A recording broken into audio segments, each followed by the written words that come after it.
그날 이후로 나는 조금 늦게 집에 간다. 그날도 별다를 건 없었다. 아침에 일어나 익숙한 옷을 입고 익숙한 길을 따라 회사로 갔다. 엘리베이터 거울 속 내 얼굴은 언제나처럼 무표정했다. 딱히 불행하지도 그렇다고 만족스럽지도 않은 얼굴. 다들 이런 거겠지. 그렇게 생각하며 하루를 시작했다. 회사에서는 늘 비슷한 말들이 오갔다. 회의, 일정, 마감, 수정. 사람들은 바빠 보였고 나도 그중 하나였다. 누군가 물었다. 요즘 괜찮아? 나는 자동처럼 대답했다. 응, 괜찮아. 그 대답이 거짓말이라는 걸 굳이 확인할 필요는 없었다. 문제는 퇴근 후였다. 집에 가는 길은 언제부터인가 너무 빨리 끝났다. 문을 열고 들어가면 불 꺼진 방, 대답 없는 공기, 하루 종일 쌓아온 말들이 쓸 곳 없이 남아 있었다.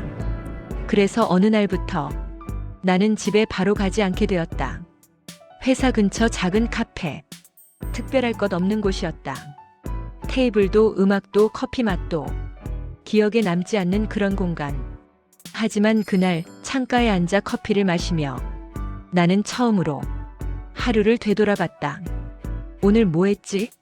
신기하게도 잘 떠오르지 않았다. 그때 옆 테이블에서 누군가 조용히 말했다. 사람이 제일 힘들 때는요, 힘들다는 말을 할 수 없을 때래요. 대화라기보다는 혼잣말 같았다. 하지만 그 문장은 이상하게도 내 안으로 들어왔다. 그날 이후로 나는 조금 늦게 집에 간다. 카페에 앉아 아무것도 하지 않은 채 사람들을 본다. 노트북을 두드리는 사람, 전화로 웃는 사람, 창밖을 멍하니 바라보는 사람. 그중 누가 나와 같은 생각을 하고 있을까? 가끔 상상해 본다. 어느 날 카페 직원이 물었다. 항상 이 시간에 오시네요. 나는 웃으며 말했다. 네, 그냥요. 사실 이유는 단순했다. 집에 가기 전 나를 정리할 시간이 필요했기 때문이다. 우리는 종종 버텨야 한다는 말에 익숙해진다. 하지만 아무도 언제까지 버텨야 하는지는 말해주지 않는다. 그래서 사람들은 조용히 무너진다. 소리도 없이 눈에 띄지 않게. 어느 날은 갑자기 이런 생각이 들었다. 지금 이 삶이 내가 선택한 걸까 아니면 흘러온 걸까? 답은 없었다. 다만 이 질문을 하기 시작했다는 사실이 이전과는 조금 달랐다. 카페에서 나와 집으로 가는 길, 도시의 불빛은 여전히 같았다. 하지만 나만은 조금 달라진 느낌이었다. 문득 깨달았다.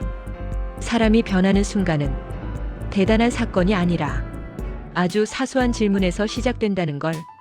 집에 도착해 불을 켜고 신발을 벗고 가방을 내려놓았다. 예전과 같은 동작이었지만 마음은 같지 않았다. 오늘은 괜찮았어. 처음으로 혼잣말을 해봤다. 그날 이후로 나는 여전히 일을 하고 여전히 바쁘고 여전히 미래가 불안하다. 하지만 한 가지는 분명하다. 나는 아무 생각 없이 살고 있지는 않다는 것. 우리는 모두 각자의 속도로 자기 인생을 따라가고 있다. 누군가는 빨리 가고 누군가는 멈춰 서 있고 누군가는 조금 늦게 집에 간다. 어느 쪽이든 틀린 건 아니다. 이 이야기를 듣고 있는 당신도 아마 비슷할지 모른다. 지금 바로 답을 찾지 않아도 괜찮다. 지금 당장 변하지 않아도 괜찮다. 다만 가끔은 자기 마음이 머무는 곳을 외면하지 않았으면 한다. 오늘도 나는 조금 늦게 집에 간다. 그 시간만큼은 나에게 주는 작은 여유니까.